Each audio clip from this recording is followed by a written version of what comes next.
So the scripture I chose for tonight is Matthew 25. I need to eat the mic, don't I? Is that better? Okay. I hate these microphones. Oh, I can fix that real quick. Hold on.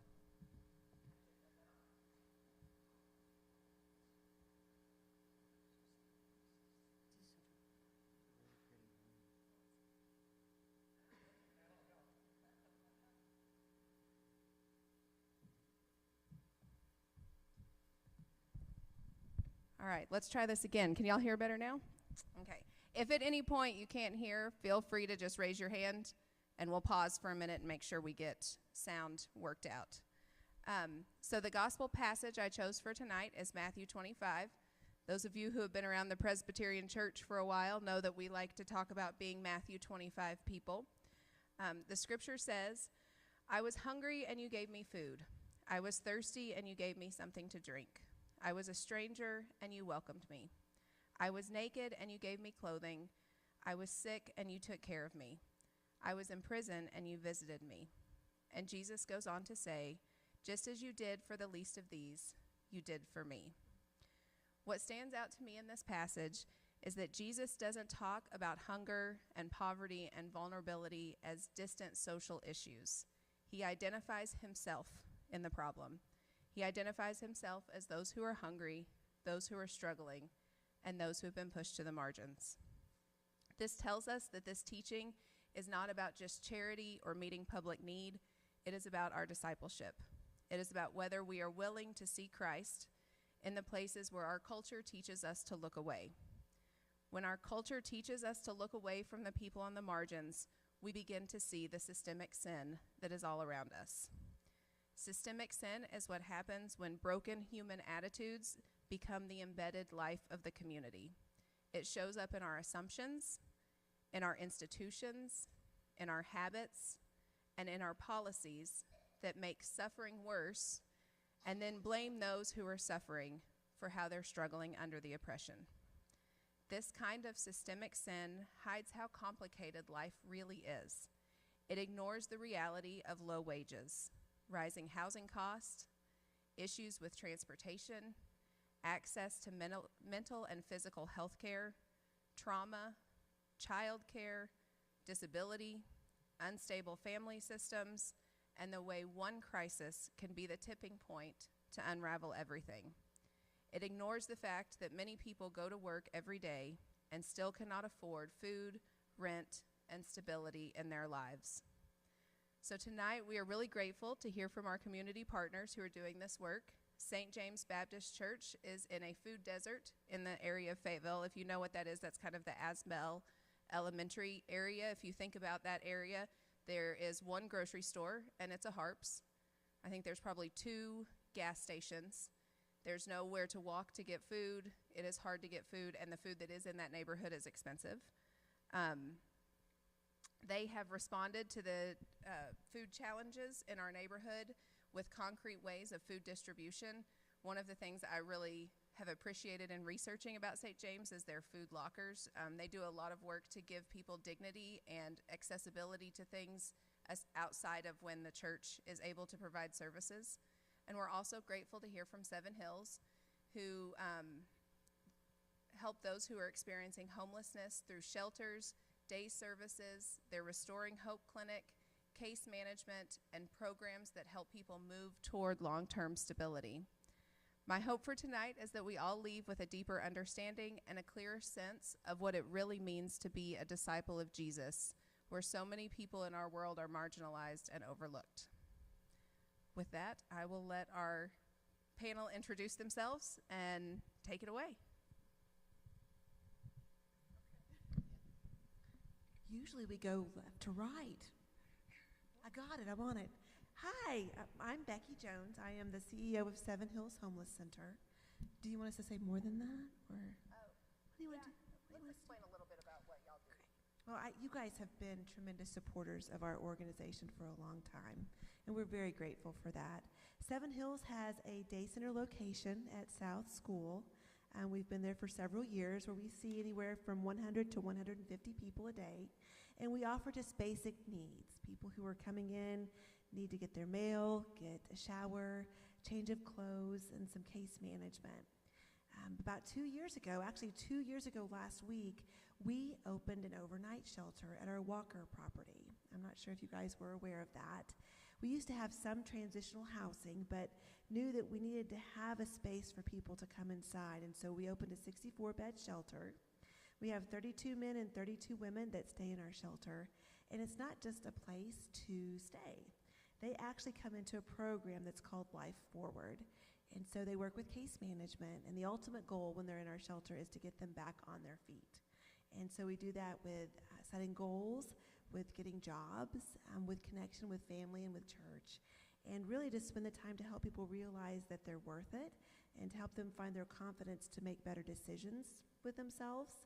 And we are about to move our 100th person out of shelter into their own space, and that's been in 2 years. So that is kind of happening at our Walker facility. Hey, I'm Noah, and I run Restoring Hope Clinic that is at the Walker, transitional housing location. Basically, I'm a medical student at UAMS. It's not a UAMS affiliated clinic, I just need to say that. But I was volunteering and kind of noticed a huge need in dental care and medical care for people in our community. And so I met with Becky and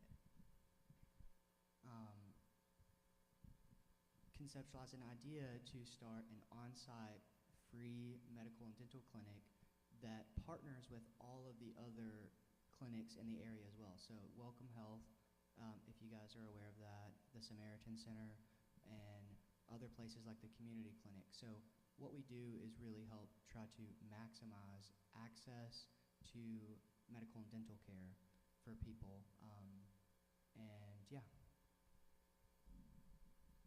Well, my name is Juana Letha Anderson, Juana for short.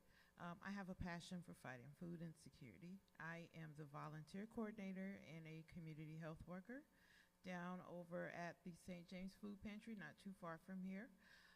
We are a total outreach center. We have a clothing closet. We offer a mobile pantry twice a week where they can come and pick up their boxes, pre-packed by our volunteers. And we also deliver to food deserts within 10 miles using DoorDash. And we also have an order ahead program with Meal Connect under the Northwest Arkansas Food Bank. Yeah, we are very big on case management as well. Being a community health worker, we're not just food. We want to empower our community and get them connected to resources that can make their everyday living experience here in Northwest Arkansas just a little bit better. One less thing to worry about. So we also have a fleet of volunteers that specialize in delivering to our senior housing communities, our more lower income apartment complexes like Grandview, High Point. We also deliver to, we also service Carroll, Madison, of course, Washington, and Benton County. So we go out pretty far. But our big thing is empowering and nourishing our community, educating our community, restoring dignity, giving it a human experience, more of a human touch, a little love. I like to love on people. So, yeah, we got a lot of great things going on at the pantry. There's a lot of ways to get involved, but we're just so much more than food, and we just like connecting in these type of environments so that we could tell you a little bit more about what we're seeing.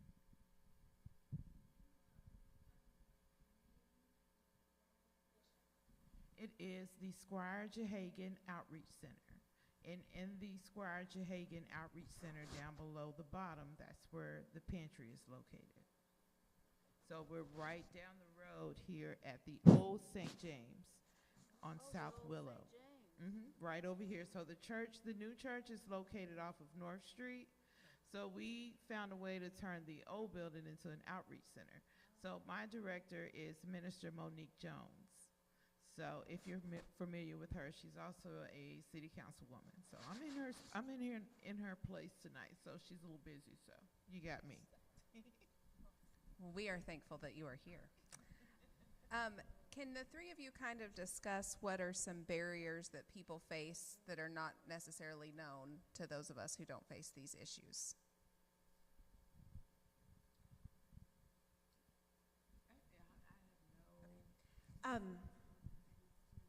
I think when we start talking about barriers, just kind of across the three of us, I think the first barrier that people are faced with is just awareness of what services are available for them and how that works and how to navigate it. So imagine this. You wake up one day, you don't have a roof over your head, you know you need a job, but you don't have a job, you're hungry, and you don't have a car, you don't have a phone.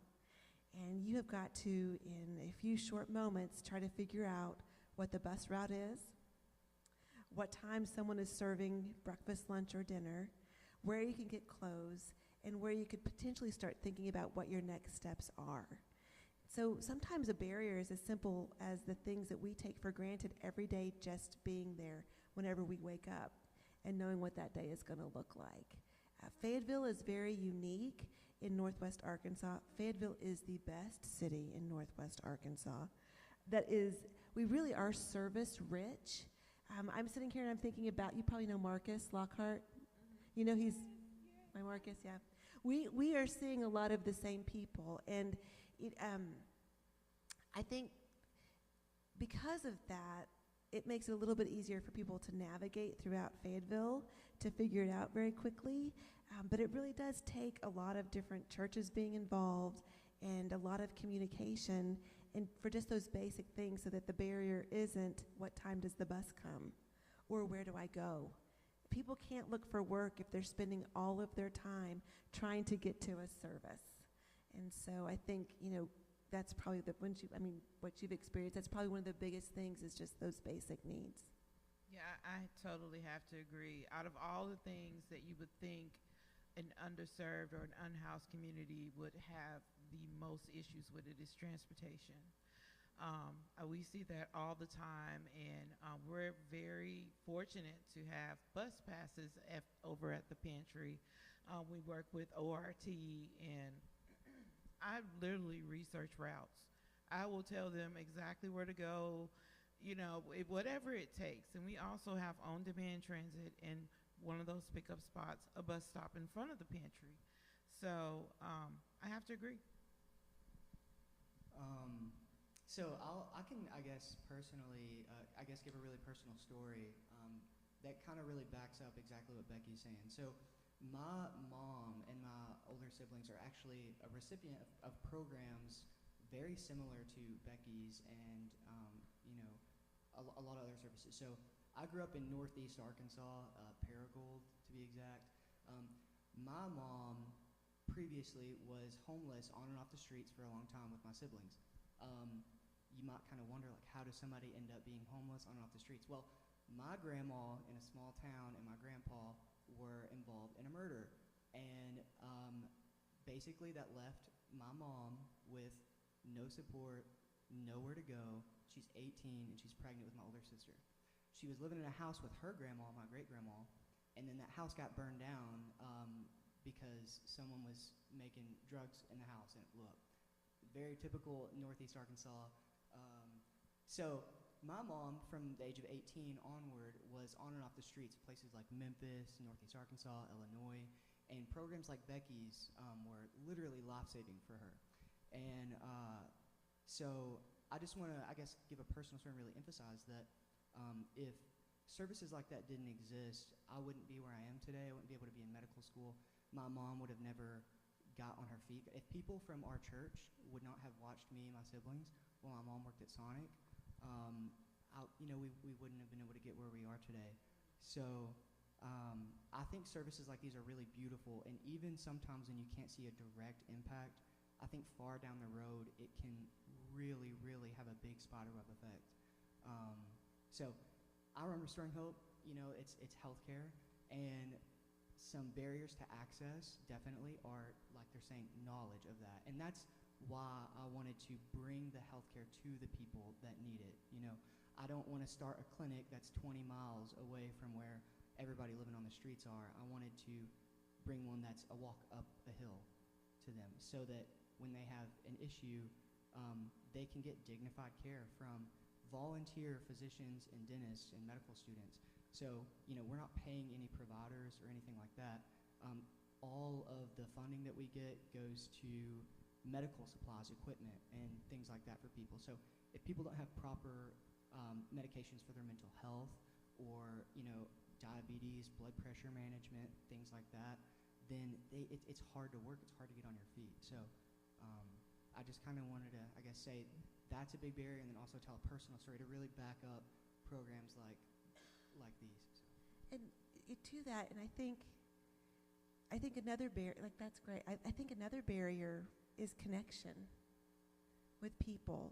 And I think I'm not going to. I am not going to take over your job. You can Come do on, it. Amanda, let's Go do for it. She's been sick, but I think one of the things that I know that we see is, when you are, homelessness is really just a symptom of intellectual disabilities that are unaddressed, of trauma, of addiction, and of mental health issues. So really, homelessness is just the symptom, right? So by the time we see people, they have blown through every family member. They have upset every friend.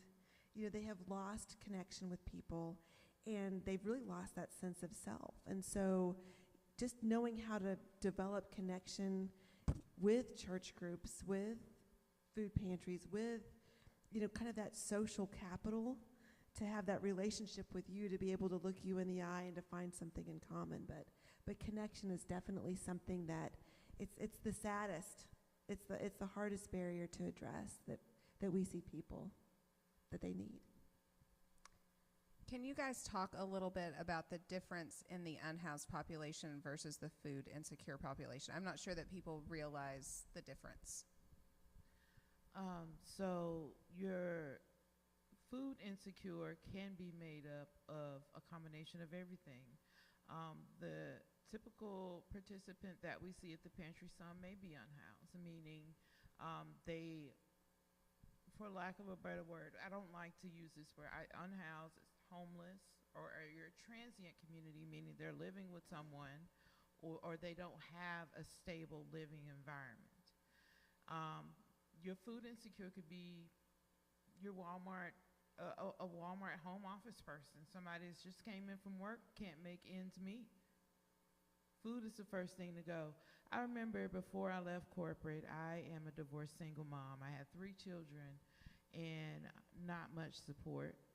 And raising my kids, the first thing to go sometimes, of course, the luxuries, but food. Food is going to go first because I'm juggling it. I'm winging it. I'm trying to make it work. So I'm not worried about food because I got to pay bills. I have to survive. And my kids are looking up to me. The food was the first thing to go. So food insecure could be 1 in 4 people have a problem with being food insecure. So if you look down your row, the 4th person in that row, you may not even know it, may not have a meal tonight. And that could be made up of school children, people that are working, everyday people. It has no rhyme or rhythm to it. It's tough out here. This is a very tough economy. So that is the difference. That's what I see. But there's a total different community, underserved, both, but unhoused is totally different from food insecure. I could have a good job and still not be able to feed my family. As someone who spent 15 years in the corporate world, that I had a lot of team members that worked for me that worked hard. They were there 40 hours a week, sometimes 60 hours a week, working overtime. And the amount of money that they got paid, even as older people whose children had moved out, was not enough money to pay the bills and put food on the table. I would often send people home with food from work because there just wasn't enough money. So there are a lot of very well-employed people that can't make ends meet because of the way our economy works.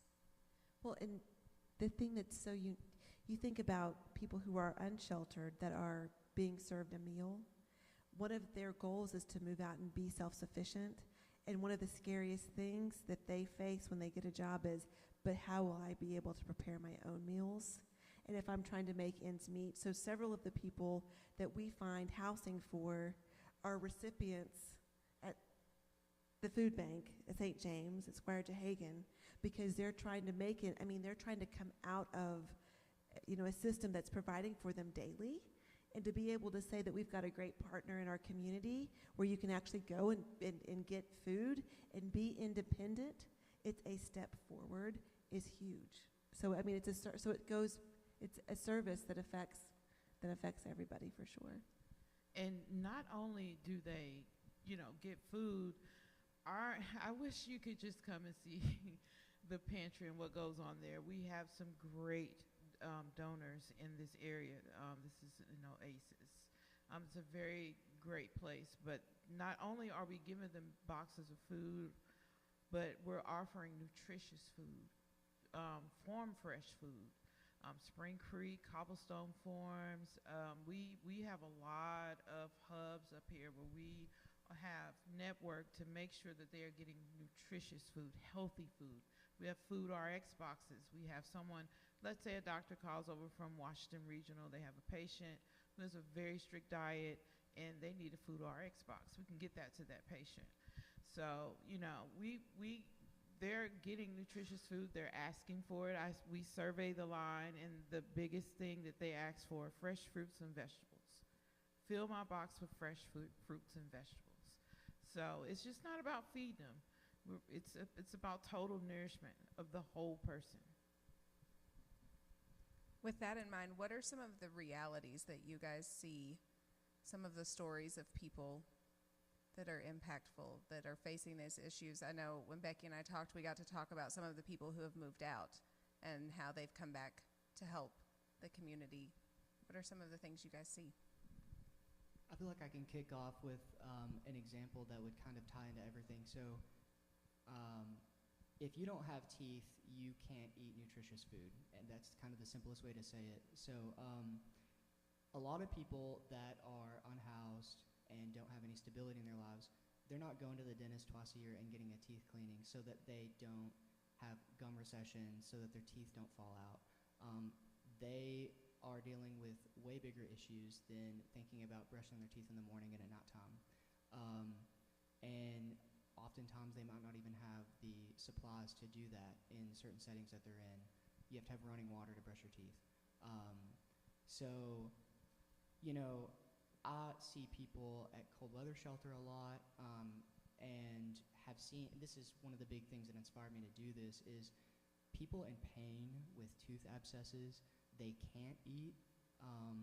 And you can look this up, but when you are in pain, you can't eat hard, solid food like that, and it often leaves you to eat more processed foods that are unhealthy. And then let's say you stack on top diabetes. Well, you're eating not very nutritious food, and you get into a very vicious cycle. So the dental care aspect of it that we do is huge. We have a tooth pulling event actually coming up on April 9th, and I think March 25th, we're going to be doing a screening event. So seeing people with, infections, prescribing antibiotics to clear that up before they get their tooth pulled. And then hopefully as we grow, we will get dental hygienists to come in and start doing preventative dental care so people can get teeth cleanings and learn how to take care of their health. And I think we're all pulling it. We didn't even plan this. So, and to bring in even more of that, people who've come in that are giving back. Noah's talking about a clinic that we've got to have transportation for.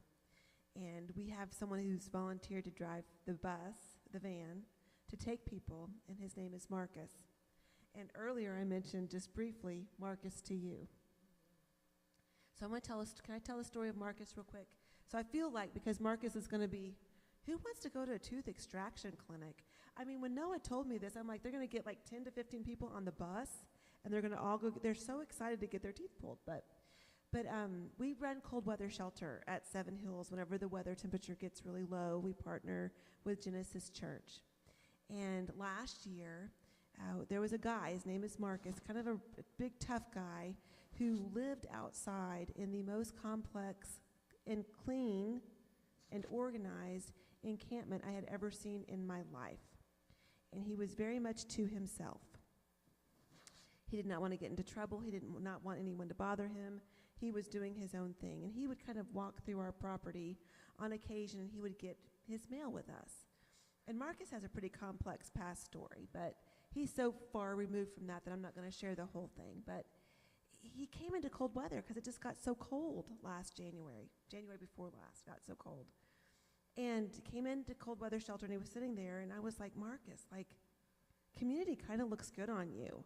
He's eating and, kind of talking to people. He's always been to himself. And I said, what are your next steps? And he's like, I'm not sure. I said, you need to meet with case management, because Marcus had some things he needed to get handled. And so the next day he met with case management, and they got him a spot at Harbor House, which I'm not sure if you guys are familiar with Harbor House. It's in Fort Smith. It's a great program, but Marcus is like, I think I need to go. And I said, well, okay. And so he planned on going the next Monday morning, and I was worried the weekend was going to come and he wouldn't show up. So I get to work really early on Monday morning, and every single person in shelter is lined up outside waiting because Marcus has shown up. And they're all clapping Marcus to the bus. And they said, hey, if Marcus can do that, then I can do that. And I was in the back of my head thinking, well, we'll see if he stays, because he's pretty independent. Well, fast forward 3 months, I start getting calls from Marcus. He's like, hey, I'm coming back into town, dealing with a court thing. Can I stay at the shelter? And I'm like, sure.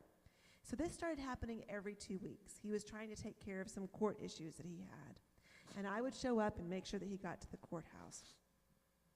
The third time I looked at him and I said, Marcus, I think you need to come and work for me. I really feel like you're supposed to come and work for us.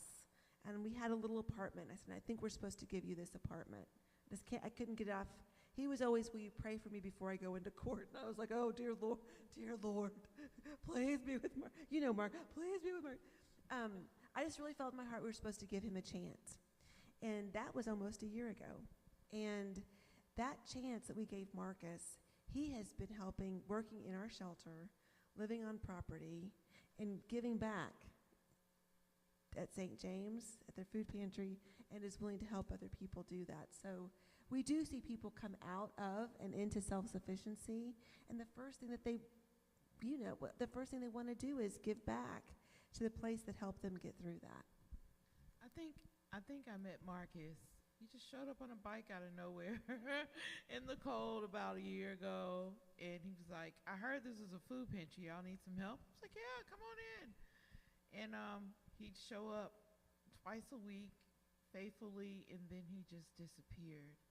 And I knew he was part of the unhoused community, so I was like, hi, because they come and go. But then here lately, maybe 2 weeks ago, he showed back up unrecognizable, healthy, full. And I was like, Marcus? And I grabbed him. He's like one of my best volunteers. But yeah, it's just how these worlds intertwine is amazing.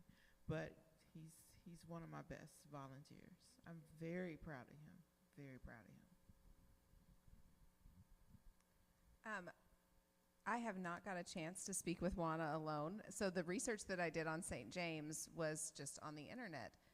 I was amazed at the amount of different types of food services, and you talked through them. Some of them are what we would think of as like a Meals on Wheels delivery to certain people, but there's also food lockers, and you let people choose their food. Can you explain to us a little bit how dignifying it is to have a choice in the food that you have, as opposed to being given a box of food that someone else picked for you? So the stigma at most pantries is you're going to get outdated, moldy food. Take it or leave it, you get what you get. So through the help of the Walmart Foundation, and I think it's the Walton or the Excellence Foundation. I can't remember which one, because this was here before I got there. But it intrigued me. It actually made me want to get involved. That's the first thing I saw when I pulled up to the pantry. But we offer to anyone that is working during our pantry hours. So this is for working adults who are not available during 9 and 1 and 10 and 1 on Tuesdays and Thursdays. They have the option to, it's kind of like going on Walmart.com and you're just ordering food.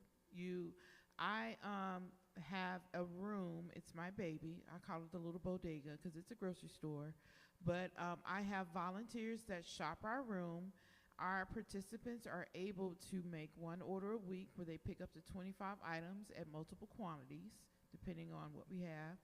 And I keep these items on inventory, just going by what they choose, what their culture, what culturally preferred foods, and what they like to eat. I survey them every once in a while. I'm like, hey, how's it going? Do you like the dairy, or what do you want to see? What do you not want to see? So going off that, they're able to pick nutritious whole grains, fruits, vegetables, proteins, depending on their household size. And so we're like feeding them for the whole week, some of these families. Some of these families have no money, and they have a choice as to what they can, pick. It's not I'm just going to put this in there and you just whatever. But the amount of gratitude and love that is shown from them just being able to have a dignified choice in what they're eating every week and what they're feeding their family is so freeing to them. It's a warm and fuzzy. It's a warm and fuzzy that I always go for. I read their comments, and I love to share them whenever I can with the church so that they can see, what your impact is doing over there. So it's about just keeping it human, keeping it simple. You would think that just having a choice is something that's just, simple, but it's not, especially working at a food pantry. But it's a game changer. It's less stress for them.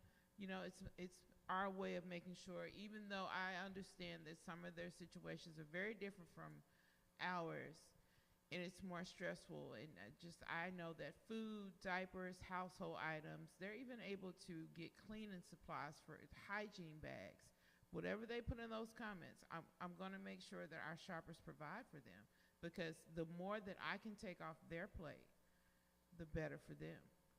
So it's a game changer for these families. You have no idea how much your donations, whatever you do, your time, how far it goes in their lives and what they're faced with. It just makes that one thing a little less stressful, and that's what we try to do. Do you guys have any other stories you want to share? Would you like for me to ask questions? Is there anything that you feel led to talk about that we haven't covered? Okay. She gave us this great list of questions. I didn't even know I was supposed to highlight it until I pulled up in the parking lot to send Noah directions. I think one of the questions that you have on here that I really liked is, what can local churches do? I think one of the things that's so intriguing about church involvement in Fayetteville is Fayetteville itself and the church community is so benevolent. And it's so easy that we all kind of, you see someone on the corner or you see someone hungry and the first thing you want to do is help. And I think that's the most beautiful thing in the whole world, right? And you see someone, and sometimes you see somebody on the side of the street and you're like, I'm not going to help that person. I hope they don't come up and ask me for help. If you were to ask people if they wanted to be unsheltered, 95% of the time the answer is going to be no. Probably people don't want to go to the food pantry.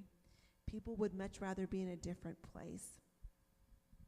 I think one of the things that we're working through with churches, and Amanda and I spent some time talking about, is not so much a transactional benevolence, but trying to figure out how to help churches have more of a relational benevolence, where we're actually helping people move out and beyond. As service providers, we are so we are still, Noah and I were at a meeting today before we came here where we're all still trying to figure out how to work together and not argue. We did not argue at the meeting, but it did get a little heated. We were at the city. And you've got, 7 or 8 providers around, and it was Noah's first time at a meeting like this, and he was, well, I do it this way, and well, I do it that way. And so I think one of the things, we all have in common, even though there's different beliefs, we all have our faith. And almost every single church, every single religion knows that they want to help people, right? That Christ-like desire. So I think over the next year, as we're working through, is just trying to train churches to help people understand that if you can build a relationship that's trusting with somebody, and you know how to set some boundaries that are safe boundaries. It's like I tell Noah, don't hand out your phone number to anybody. It is possible to do more than just hand out a tent. It is possible to change a life by actually building a relationship and kind of coordinating what all of that looks like. And so I think churches are going to have to be at the center of that. I think Amanda will be at some. We actually started a group called CR2H, which is the community response to homelessness. And I did that last year because during cold weather, we had over 100 churches in Fayetteville reaching out to us saying, we want to help. And that was great. But everyone was doing their own kind of help. And I really felt like it would be a good time for us to all come together and do some meetings and talk about what help looks like. And so we've started having those meetings. We're now at 123 churches that are involved in that. Can you believe there's 123 churches in Fayetteville? I think there's actually more than that. I say we are not we are going to be involved. Yes. But we are not currently in that 123 You're number. going to be. But I think having that mentality and because of your leadership and all of this, let's not give up on people, but let's all come together and start working together across the pew, across the aisle, to see how we can all coordinate in that benevolence. I mean, all of the churches are helping the same 5 to 10 people. I guarantee you that whoever you get a call from, Genesis Church has gotten a call from, Living Faith Church has gotten a call from. I can tell you who you're talking to, right? We see that. We know that. So if we're coordinating, can you imagine those same 10 people, if you've got all of those churches pushing their efforts towards that, how great it would be to see that person go from being unsheltered to being self-sufficient and on their own. So benevolence is important, but we just need to kind of look at how we're looking at that immediate benevolence. What are some immediate needs at each of your facilities? I think the easiest thing for me to say, dentists, like volunteer dentists. I'm in medical school. I know a ton of doctors, know a lot of surgeons, stuff like that. But I don't know that many dentists. And as unfortunate as it is, I mean, medical healthcare and dental care are just so expensive. And so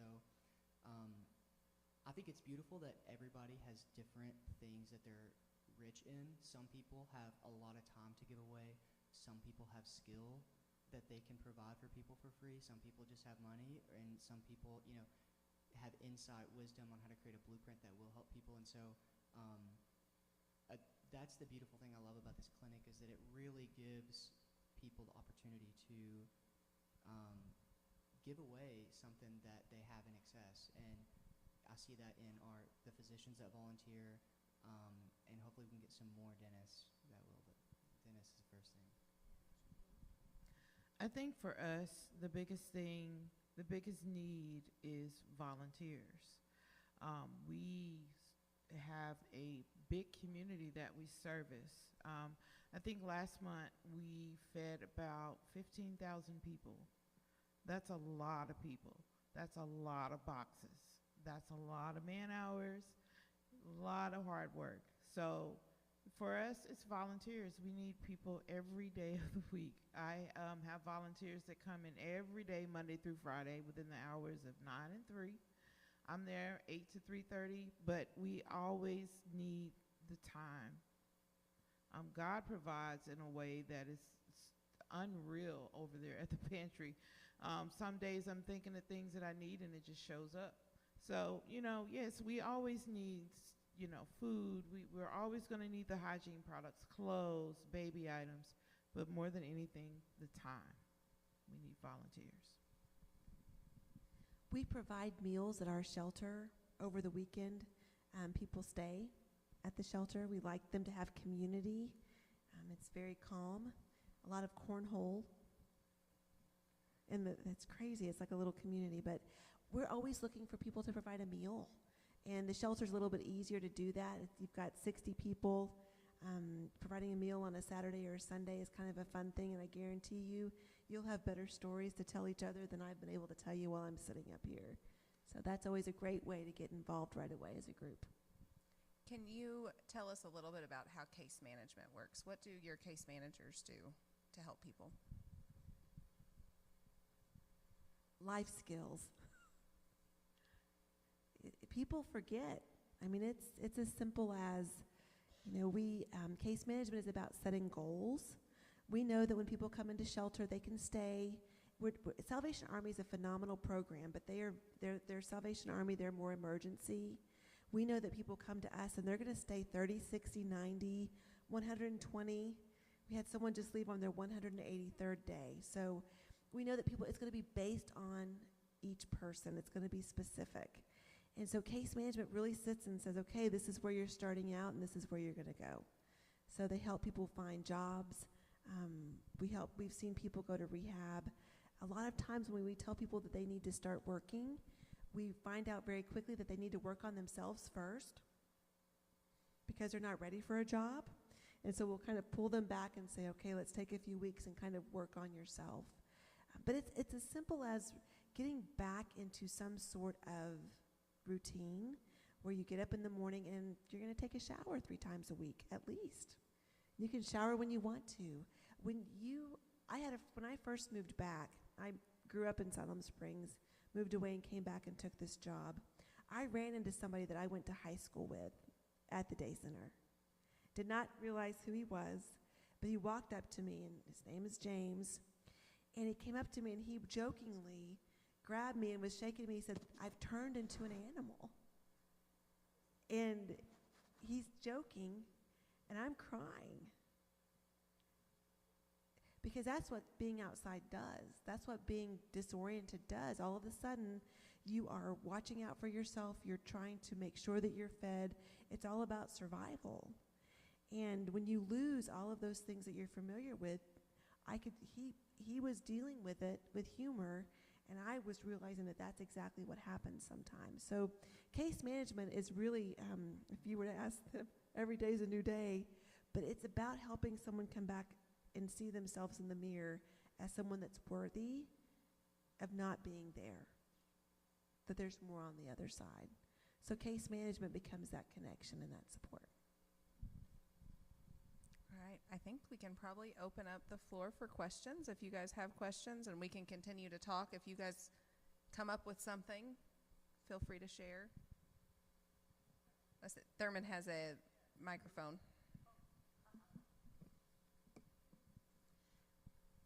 Seven Hills has 2 different campuses now, and I guess I thought that it was always a overnight housing, but maybe I've been. So we've always had 2 locations. How crazy is that? So there's always been the day center at South School, but the Walker property used to be transitional housing. And it's at the park? It's near the park.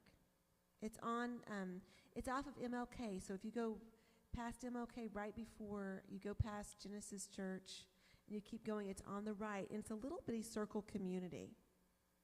Okay. And there are... Huntsville Road, is that the one? Thank you. When I moved, I told you, Thurman, when I moved back, I was like, this used to be Huntsville Road. And people were like, no, it wasn't. I'm like, yes, it was. It's on Huntsville Road. And there are 3 3-bedroom apartments that used to be family, but what we do daily, we don't need to have families on property because we have all kinds of people who stay with us. So if you go there and you look, in the middle of those 3 is the Restoring Hope Clinic. So I told Noah, I've got a spot for you there. One of the spaces is called the Gap House. And so Genesis Church used to keep people who, they kind of carried people over who were domestic violence victims or who were ready for rehab. They were keeping them in their pantry. And so they've taken on that apartment, and it's now the Gap House. So if you're waiting for a place to go, they can stay there for 2 to 3 days. And the unit on the end is workforce housing, where we actually put people, it's a human experience. I've stopped saying experiment. It's a human experience. When people are in our shelter, so we've got shelter on that property as well. When people are in our shelter and they're ready to room together, because the easiest way to get a place to live is to find a roommate. There is housing in Fayetteville. Usually it's 2 and 3 bedrooms. It's too expensive for one person. So how do you come out of shelter and go live with somebody if you don't practice first? So we actually use that apartment for potential roommate placements, and they practice living together for 3 months. It's hilarious. There's some really good theology there. Right. Well, I don't want to take up what we've done that's been really cool with that. Because we can try things out and see if they work, right? So we have a guy. We also have individual studios on that. There's like 8 units. So whenever we started the shelter, I knew I wanted to hire people with lived experience, but you can't work at a homeless shelter and pull people out of homelessness if you yourself are homeless. So when we opened the shelter, I hired 6 people that were unsheltered. And so in one day, they got a job and a studio apartment. You want to talk about a crazy staff meeting. People that we've been serving all of a sudden are sitting around the table. So we've got units where people can live that are there that work for us. They can live with us for a year. They can work with us forever. But if we can't hire people that we're asking other people to hire, or give a space to live to people that we aren't giving a space to, so that human experience. So we have an older gentleman, he goes by Pops, who is 83 years old, that works for us at the day center. And we almost lost him last year from depression and doesn't have any family. And when we started this workforce roommate housing thing, I went to him and I said, I need your help, because it's 3 bedroom. And he's like, whatever you need. And I said, I need someone to live with these wahoos that are trying to get along with each other. And so we moved Pops up there. It's been 9 months now. He's gone through 3 different sets of guy roommates.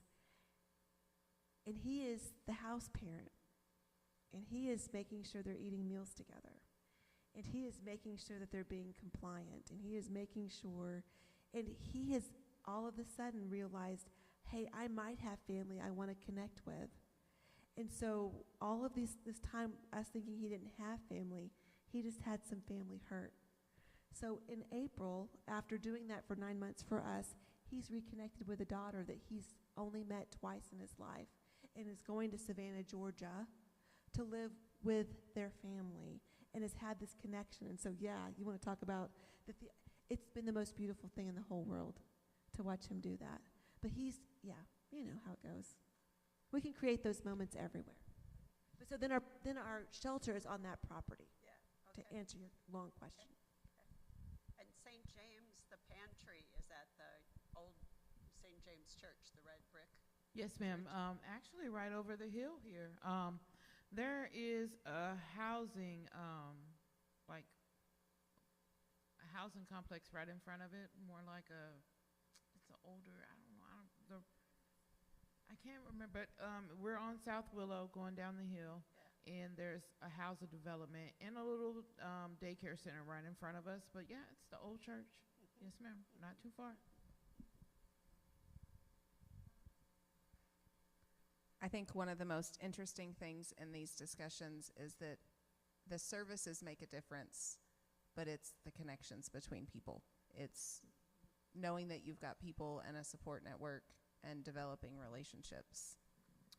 A question, what are the demographics in terms of which people are more or less likely to come for help by gender, by age? Is it more typically men, women, old, young? Is there any pattern there? Just from what I've seen at a lot of the cold weather shelter events, it's a very diverse population of people. I see people that are a lot older. I see people that are just now 18, 19, and everything in between. And so, yeah, I mean, there's fairly equal, I guess, male, female. That's our average age of people that we serve, average, is 59. 69? 59. 59. Average of 150. So in our shelter alone, we have 6 people who've aged out of foster care that are between the ages of 18 to 24. And we have 15 people who are over the age of 70 that are staying with us in our shelter. Northwest Ark, it's the most unique thing I've ever seen. Coming from Virginia, when I lived in Virginia for 27 years and worked with the unsheltered population, it was a very different demographic. What we're seeing in Northwest Arkansas is a result of housing issues. A lot of it, right? And that people really are, they're losing family, they're losing connection with family. Their housing situation changes, they lose a job, and there is nowhere, there's nothing, we don't have a huge, one of the gaps we're missing is like prevention, like true prevention and outreach. I mean, I think a lot of churches are trying to do that, but we've had developments that were affordable housing developments, or maybe someone got a tax credit whenever they developed it, and so they agreed to like only charge $500 a month for the next 20 years. That 20-year hits, they sell it, and you've got 50 to 75 people on Lake Weddington, on Weddington Drive, moving out of a development because their rent has tripled.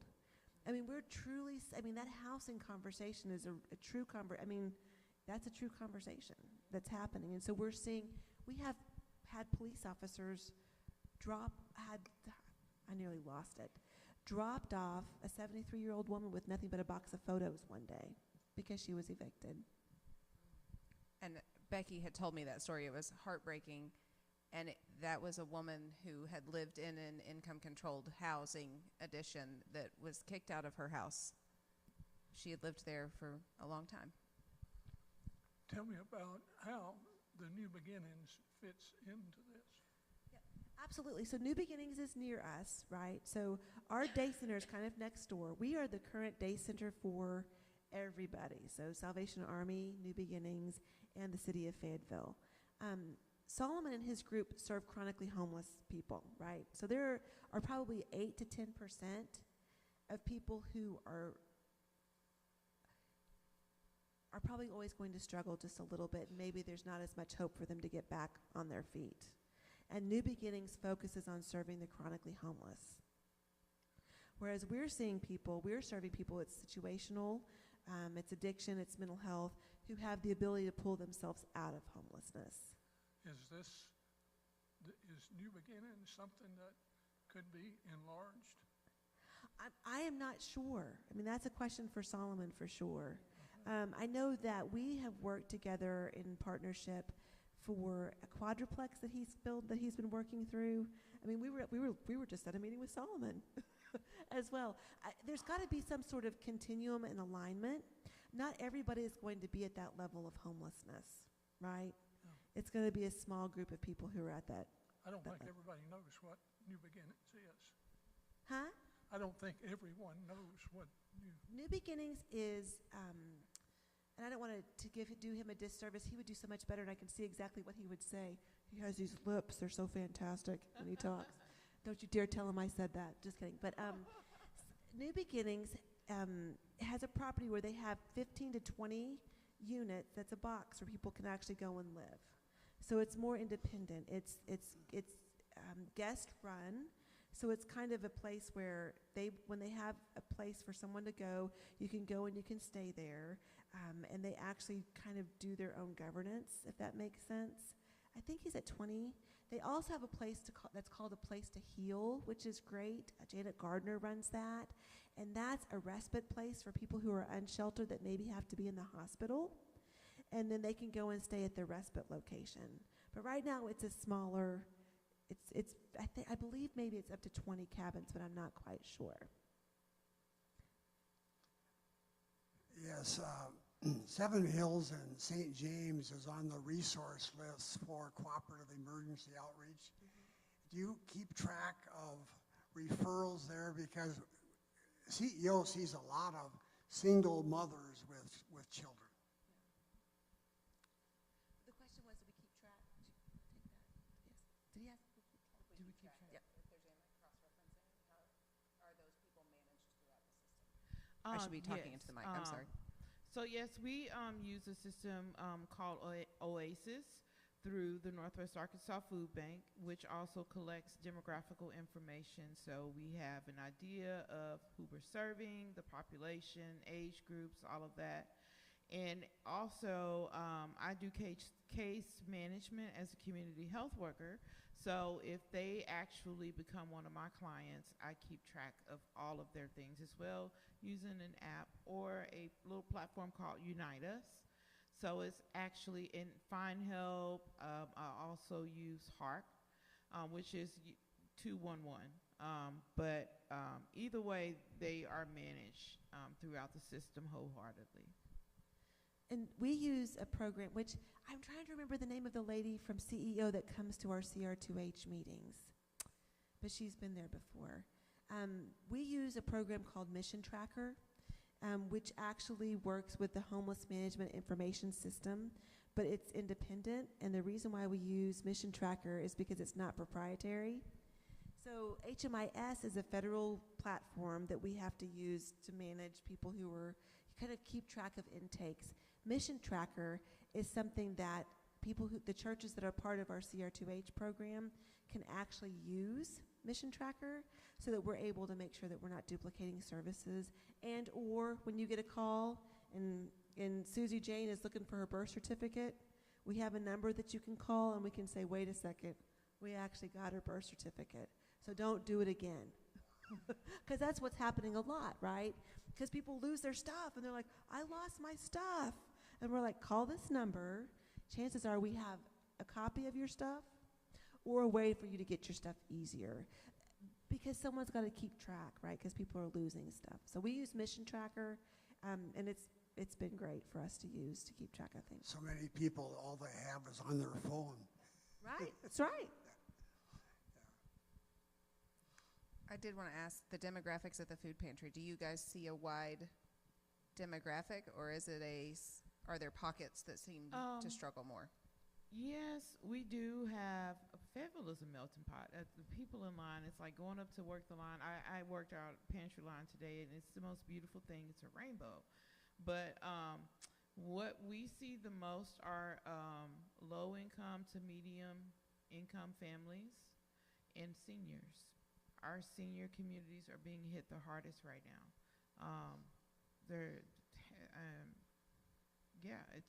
It's really sad, but for the most part, our seniors and the families. I say the average age group that we service the most is like 35 to 65 and upward, but yeah. No. We don't require proof of income. It's whatever you report, that's what I'm going to take. And we don't share information. We're very big on that. There are platforms out there that will sell information unknowingly, so you have to be very careful what you're using. You are working with people that may be undocumented and are very skittish about giving you their information, because if you come to me, I don't care what your nationality is, I'm going to help you. I don't care about any of that. And so it's a very tight rope when you're making that connection to make sure that that information that you are collecting is protected. You mentioned the Northwest Arkansas Food Bank. Do you get support from them in your? Yes, they support us. They actually pick up all of our donations. We actually partner with them, and they provide poultry from Tyson Foods. Any big donations that they get, they're a very good partner. But they pick up for us from Sam's, your Walmarts, your Targets. We've got a lot of big support out here, and they are heavily involved with helping us move it around logistically. If it were not for the food bank, we wouldn't have shipments. So they're very important to us. Well, I have a question. We heard the commander of the Salvation Army speak 2 or 3 years ago, and he told us not to give money to people begging on the street. Is that what you would say? I'm going to tell you what I tell every single person in every single church that asks me that question. Because we get asked that a lot. If you feel in your heart you're supposed to help somebody, you better do it. Because you're going to have to answer for that. Right? So there are some people, sometimes helping someone or feeling a sense of need to help someone is usually about us and not the person that we're helping. So if you're able to help someone, if you feel in your heart that there's someone you're supposed to help, help them. But then don't sit and judge what they do with the money. Are there people out there that shouldn't be out there asking for money? Absolutely. Do I think you know who they are? Absolutely.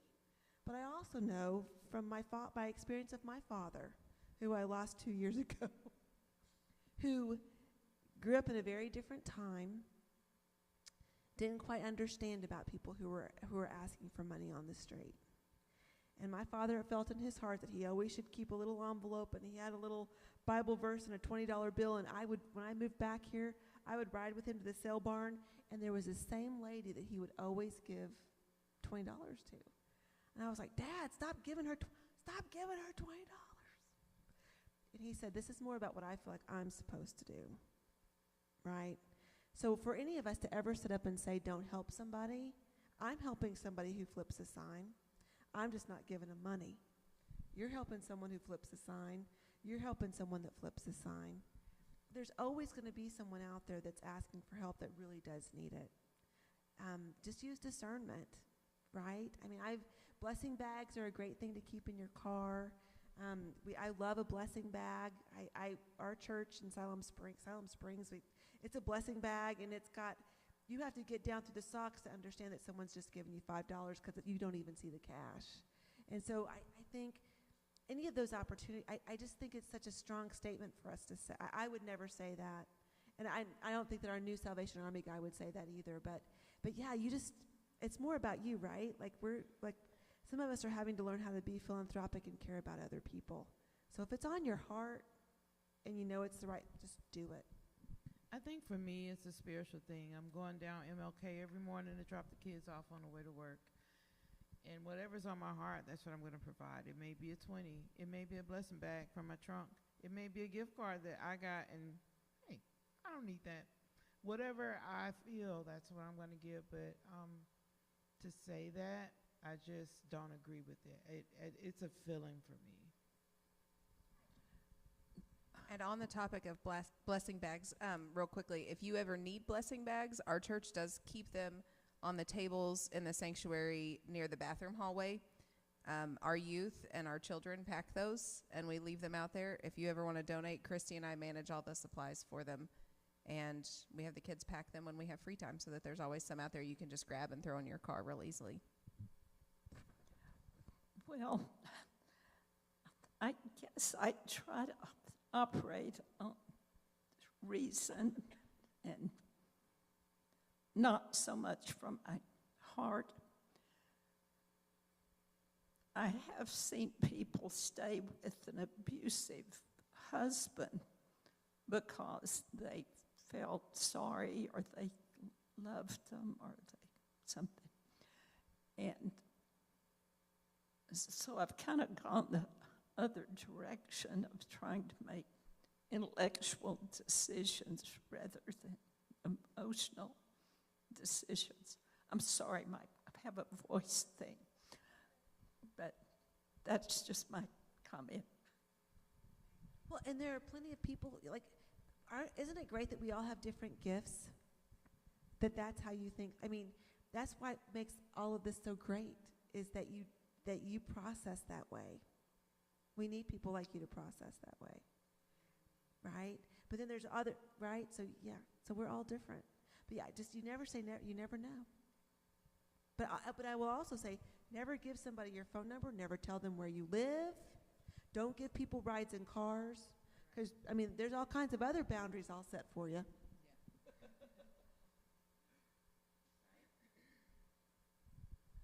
I'm very familiar with community emergency outreach. We've lived here long enough.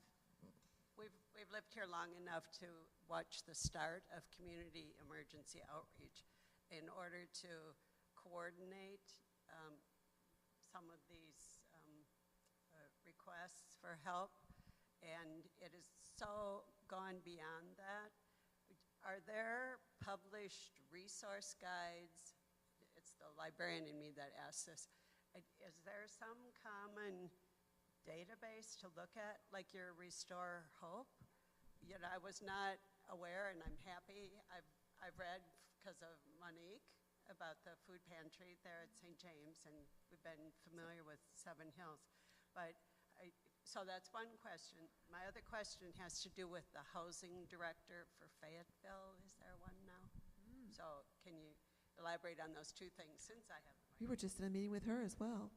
We're at a big meeting today. I will get to Amanda. Our CR2H group created the CR2H app. And it is an app that has every single resource in Fayetteville. You're on the app. You're on the app. You're on the app. And I am embarrassed to say that we created it one weekend on AI, and it works. We have Accelerate is a great organization. They've been working on an app for 3 years, and we did it in 5 minutes. And they're like, "Why did you do that?" And we're like, "'Cause we needed something." But so CR2, so I will get that to you. It's very easy to navigate, and it's growing, and it's so easy to share with people. Like, here's an app. So that's that question. So that's and CEO. We might need to make sure. I mean, it's just so beautiful to have. It's not a piece of paper. What is your question about the housing director? There is a newer position of housing director, right? Marley Stark is her name, and she is phenomenal. Comes with experience within the city. Our meeting today was about shelter expansion. I dragged Noah to this. Isn't he a good sport? I love him. He's such a great guy. I think one of the things that Marley is focusing on, because line with the mayor being the new mayor, there's so much going on in the city of Fayetteville. Marley is really taking a stance to look at housing as a whole, and we're starting to talk about shelter expansion and the need for shelter expansion.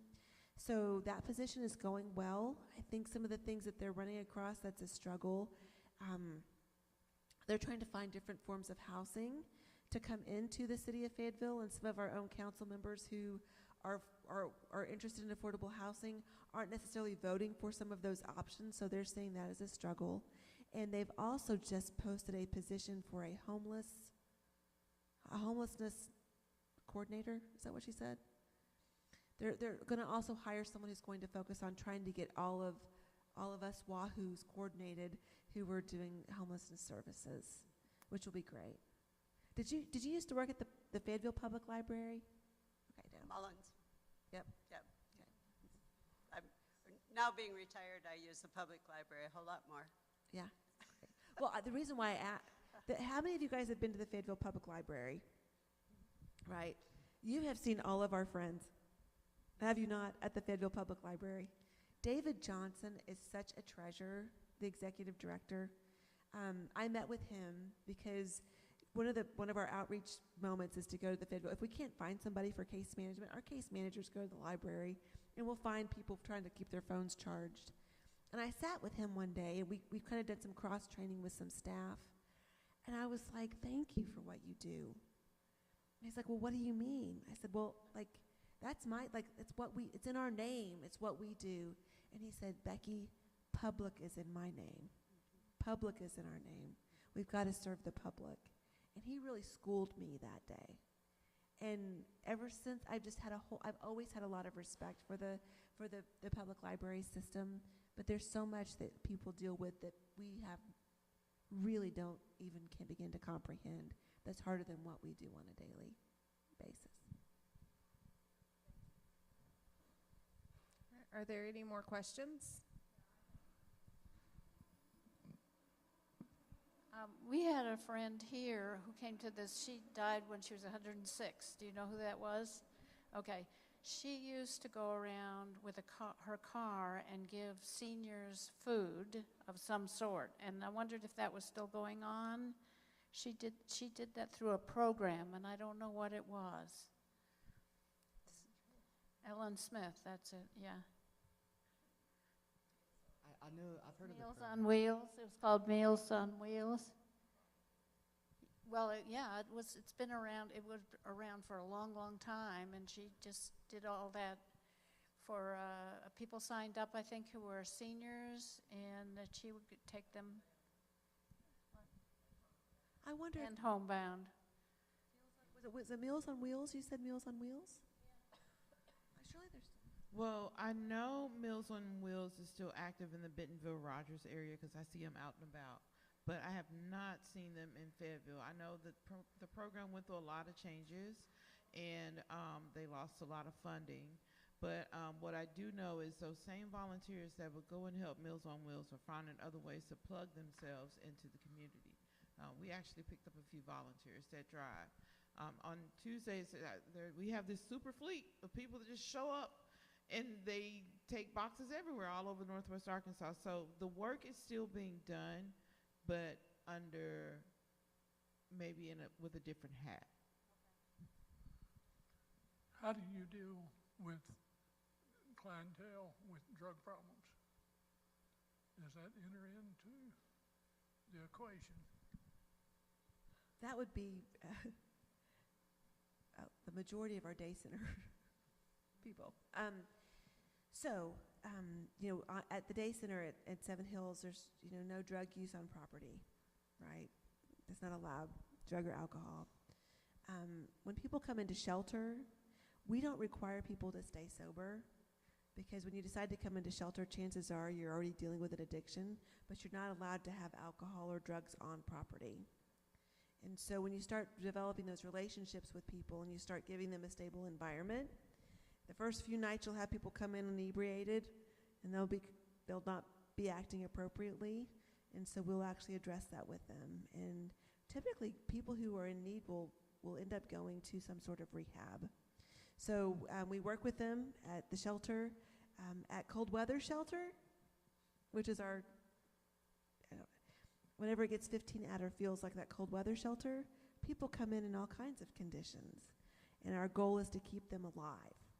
And if that means that they're going to be inebriated and be wahoos, they're going to be able to stay there and be safe.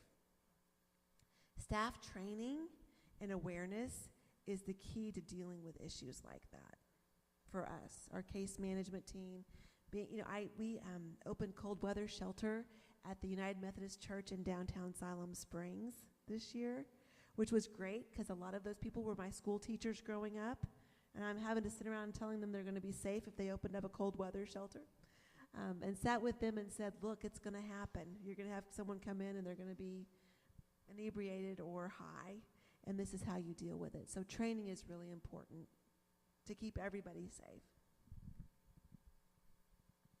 What scares me is people who we don't realize when we're out in public at the Walmart or at the library that are using that we're not aware of. Those scare me more than people who come into our facilities, because we build relationship with them.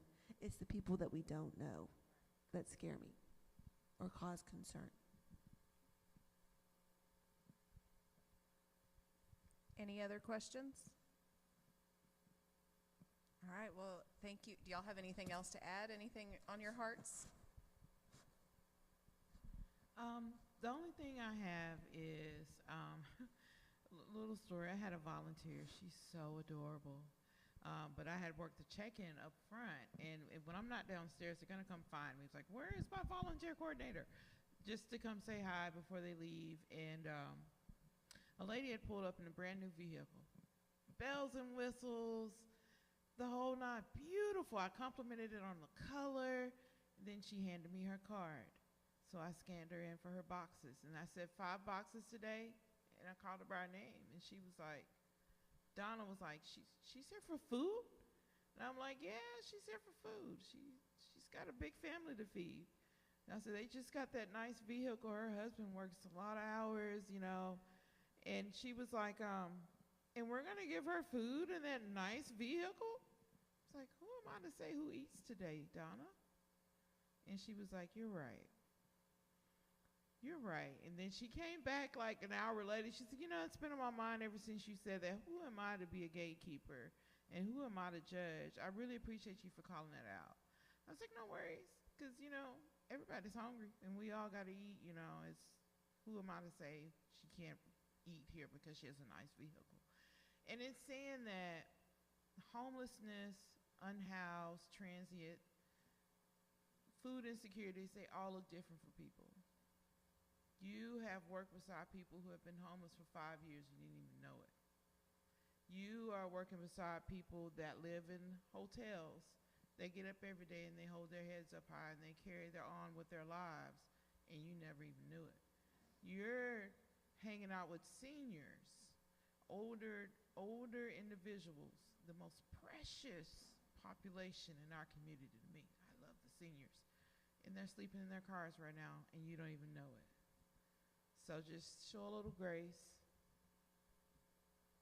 Lead with your heart. And just love. Because that's what's going to win at the end of the day. So we're not gatekeepers. We're here to empower. We're here to nourish.